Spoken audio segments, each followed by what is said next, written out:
Welcome to serve it like Shani. ഇന്ന് ഞാൻ എത്തിയിട്ടുള്ളത് നമ്മൾ മലയാളികൾക്ക് പ്രിയപ്പെട്ട ഒരു സ്നാക്ക് ആയിട്ടാണ് കൽത്തപ്പം.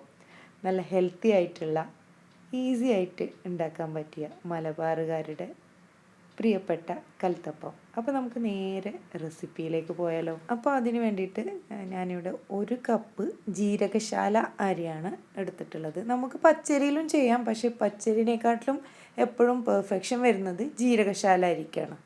അപ്പോൾ ജീരകശാല അരി ഒരു 6 മണിക്കൂർ 5 to 6 മണിക്കൂർ നന്നായി കുതിരാൻ വെക്കണം.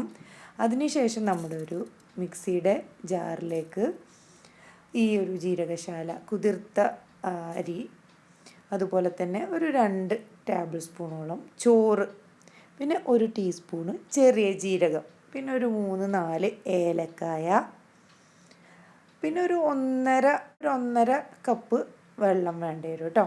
എന്നിട്ട് നമ്മൾ നന്നായിട്ട് അരച്ചെടുക്കുക. 1 കപ്പിലേക്ക് അരിയിലേക്ക് ഒരു 1.5 കപ്പ് വെള്ളം എന്ന് ഞാൻ പറഞ്ഞത് ശർക്കരപ്പാനി ഉണ്ടാക്കുന്നതും കൂടെ ചേർത്തിട്ടാണ് കേട്ടോ. അപ്പോൾ നമ്മൾ അതിനനുസരിച്ചിട്ട് വേണം ശർക്കരപ്പാനിയിലേക്ക് പാനി ഉണ്ടാക്കുമ്പോൾ ഒഴിക്കാനോ, അതുപോലെ തന്നെ നമ്മൾ നേരത്തെ ജീരകശാല അരിയിലേക്ക് ഒഴിച്ച വെള്ളവും. അല്ലാണ്ട് ജീരകശാല അരിക്ക് വേണ്ടി മാത്രമല്ല ആ 1.5 കപ്പ് വെള്ളം. നമ്മളിവിടെ ശർക്കര പാനിയാക്കാൻ വേണ്ടി വെച്ചിട്ടുണ്ട്. ഒരു 250 ഗ്രാം ശർക്കരയാണ് ഞാൻ യൂസ് ചെയ്തിട്ടുള്ളത്. ഇനി ഓരോരുത്തർക്ക് മധുരം അനുസരിച്ചിട്ട് കൂട്ടിയും കുറച്ചിട്ടൊക്കെ എടുക്കാം കേട്ടോ. അപ്പോൾ നന്നായി അരച്ചെടുത്ത അരിയും ചോറും ഒക്കെ ഉള്ള ആ മിക്സ് നമ്മൾ ചെറു ചൂടോട് കൂടിയിട്ടുള്ള ആ ശർക്കര പാനി അതിലേക്ക് ഒഴിക്കണം. ചെറിയൊരു ചൂട് മതി, നല്ല ചൂടാണെങ്കിൽ വെന്ത് പോവും. അപ്പോൾ ഒരു ചെറിയ ചൂടോട് കൂടെ വേണം ആ ശർക്കരപ്പാനി ഈ ഒരു മിക്സിലേക്ക് ഒഴിക്കാൻ വേണ്ടിയിട്ട്. ഇത് നന്നായിട്ട് തന്നെ മിക്സ് ചെയ്ത് കൊടുക്കുക. ശേഷം ആ മാവിലേക്ക് ഒരു 2 പിഞ്ച് ബേക്കിംഗ് സോഡ, 1 പിഞ്ച് ഉപ്പ് ഇട്ടിട്ട് വീണ്ടും നന്നായിട്ട് ഇളക്കുക. ഇത് മാവ് കണ്ടില്ല, നല്ല ലൂസാവണം കേട്ടോ, കട്ടിയിലല്ല. പിന്നെ നമ്മൾ നാളികേരക്കൊത്ത് ചെറുതാക്കി കട്ട് ചെയ്തിട്ട് അത് വെളിച്ചെണ്ണയിൽ വേണം നമ്മൾ മൂപ്പിച്ചെടുക്കാൻ. അതുപോലെ തന്നെ ഒരു ചെറിയുള്ളി ഒരു 3-4 എണ്ണം ചെറുതാക്കി കട്ട് ചെയ്തിട്ട് അതും വെളിച്ചെണ്ണയിൽ ജസ്റ്റ് ഒന്ന് മൂപ്പിച്ചെടുക്കുക. അപ്പോൾ അത് മാറ്റി വെച്ചതിന് ശേഷം നമ്മളൊന്നൊരു പാനിൽ ആണ് ഈ ഒരു കൽത്തപ്പം ഉണ്ടാക്കുന്നത്. അപ്പോൾ അതിലേക്ക് ഒരു 2 ടേബിൾ സ്പൂണോളം വെളിച്ചെണ്ണ ഒഴിച്ചു കൊടുക്കുക. പിന്നെ നമ്മൾ വറുത്ത് മാറ്റി വെച്ചിട്ടുള്ള നാളികേരക്കൊത്തും അതുപോലെ തന്നെ ചെറിയ ഉള്ളി ഇട്ട് കൊടുത്തതിന് ശേഷം പിന്നെ നമ്മൾ ആ മിക്സാക്കി വെച്ചിട്ടുള്ള മാവ്, അരിയുടെ മാവ്, അതും ചേർത്ത് കൊടുത്ത് പിന്നെ അതിൻ്റെ മുകളിലായിട്ട് ബാക്കി വരുന്ന തേങ്ങാക്കൊത്തും അതുപോലെ തന്നെ ചെറിയ ഉള്ളി മൂപ്പിച്ചതും ഇട്ട് കൊടുത്ത് നമുക്ക് വേവിച്ചെടുക്കാം. ഇപ്പോൾ ശ്രദ്ധിക്കേണ്ട കാര്യം, നമ്മുടെ ഫ്ലെയിം നല്ല ഹൈയിലായിരിക്കണം. എന്നിട്ട് ഒരു 2 മിനിറ്റ് നേരം ഇതൊരു ഹൈ ഫ്ലെയിമിൽ തന്നെ വെക്കണം.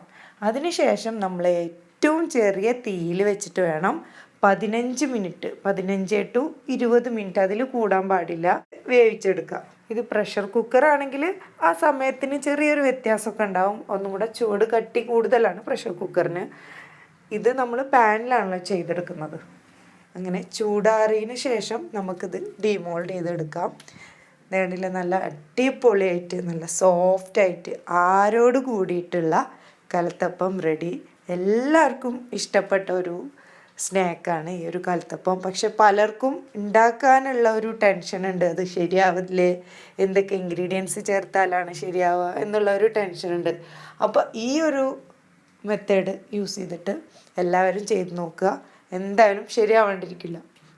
15 മിനിറ്റിന് ശേഷം നമ്മൾ ഈ ഒരു പാന് കുറച്ച് അപ്പുറത്തേക്ക് മാറ്റി വെക്കണം. ആ ഫ്ലെയിമിൽ വെക്കരുത്, അപ്പോൾ വീണ്ടും കുക്കായി കിട്ടും. അപ്പോൾ അത് ശ്രദ്ധിക്കണം.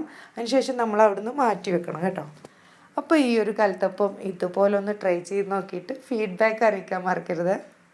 ഈ കാണുന്നവരിൽ ഇനിയും നമ്മുടെ ചാനൽ സബ്സ്ക്രൈബ് ചെയ്യാത്തവരുണ്ടെങ്കിൽ സബ്സ്ക്രൈബ് ചെയ്യുക. അതിനടുത്തുള്ള ബെല്ലൈക്കൺ കൂടി ക്ലിക്ക് ചെയ്യുകയാണെങ്കിൽ ഞാനിവിടെ അപ്ലോഡ് ചെയ്യുന്ന പുതിയ റെസിപ്പീസൊക്കെ വളരെ പെട്ടെന്ന് തന്നെ നിങ്ങളിലേക്ക് എത്തുന്നതാണ്. Try to serve it like Shani.